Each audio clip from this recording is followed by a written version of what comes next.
Assalamualaikum warahmatullahi wabarakatuh.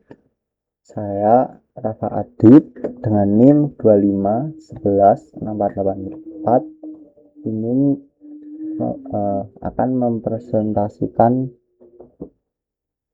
panel project komunikasi data yang berjudul perancangan sistem komunikasi data V2X untuk otomatisasi jalur darurat ambulan berbasis SWAM intelijen. Oke. Bab 1 untuk pendahuluan latar belakang masalah adalah kemacetan kota mengancam nyawa. Pertumbuhan kendaraan di area perkotaan memicu kemacetan parah di persimpangan utama. Ambulan yang membawa pasien kritis kerap terjebak keterlambatan hitungan menit dapat berdampak fatal. Lampu lalu lintas konvensional buta prioritas. Sistem fixed time tidak mampu mendeteksi kehadiran kendaraan prioritas tinggi secara adaptif. Untuk solusinya adalah V2X. Ambulan bertindak sebagai master node IoT yang memancarkan sinyal prioritas saat mendeteksi persimpangan, menginterupsi kontrol kota untuk membuat jalur evakuasi secara otomatis. Proyek ini adalah simulasi interaktif intelligent V2X Emergency Route Automation pada Walkway Online simulator dengan microcontroller ESP32. Untuk pendahuluan adalah rumusan masalah, yaitu bagaimana merancang topologi V2X untuk otomasi jalur darurat ambulan di dalam platform Walkway. Kedua adalah bagaimana mekanisme interaksi komunikasi data mampu bergerak dengan infrastruktur lampu lalu lintas berbasis ESP32. Yang ketiga adalah bagaimana logika pemrograman C++ dalam mengeksekusi rekayasa lalu lintas dan pembukaan barikade jalan otomatis. Yang keempat adalah berapa estimasi konsumsi bandwidth dan tingkat latensi minimum yang dibutuhkan agar sistem V2X ini bekerja secara aman.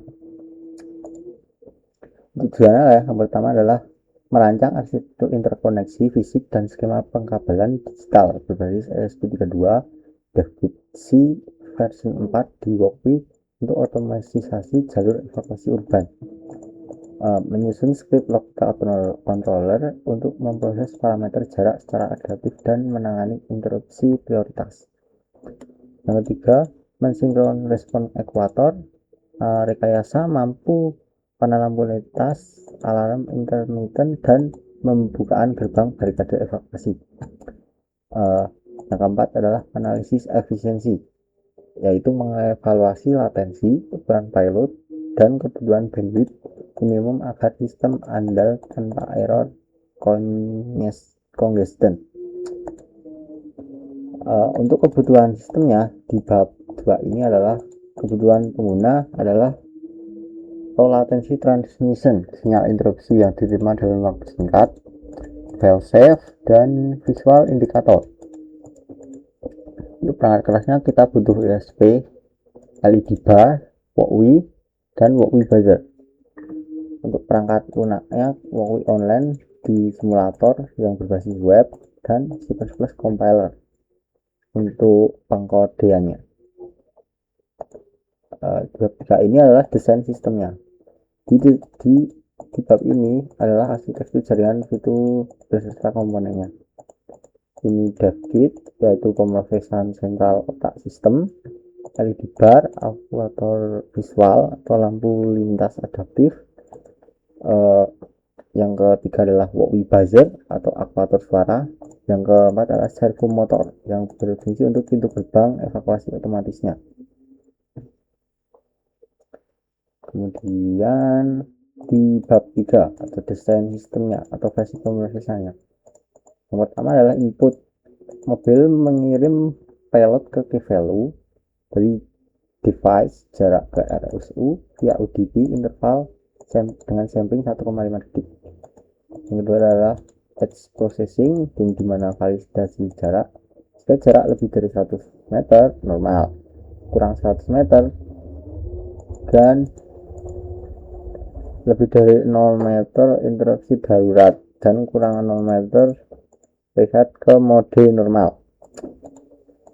Ketiga, output visualisasi LED servo 90 derajat. Buka barikade, buzzer, sirene, lock status diteruskan ke MQTT ke dashboard TSMC. Untuk desain sistemnya seperti struktur data dan logika kondisi. Jadi untuk normal adalah jarak ke RSU lebih dari 100 meter, maka pin 26 merahnya aktif, lainnya akan mati. B. Interupsi darurat 0M. Jika 0 meter kurang dari jarak ke RSU, maka kurang dari 100 meter. Instruksi controller berubah instan. Dan untuk C, pakai darurat, yaitu reset ke mode normal. Ke bab 4-nya, analisis komunikasi data. Di sini adalah kita menggunakan UDP, User Datagram Protocol. Sistem keselamatan transportasi V2X mengutamakan low latency dibanding keandalan orientasi koneksi. Kehilangan satu paket status tidak menjadi masalah, karena paket berikutnya dikirim kembali secara konstan. Ini adalah asumsi perhitungan yang bisa dikatakan rata-ratanya adalah hanya konsumsi bandwidthnya sangat rendah, yaitu 0,8 kbps. Kemudian di bab 5 adalah implementasinya. Ini seperti ini. Yang pertama adalah tempatkan satu unit ESP32 David C versi 4 di lembar di WOWI. Kemudian pin A1 ke pin 25 ESP32, pin A10 ke pin 26 ESP32, pin C1 dan D10 ke ground. Untuk WOWI buzzernya kaki pin data ke pin 27 ESP32, kaki hitam ke ground.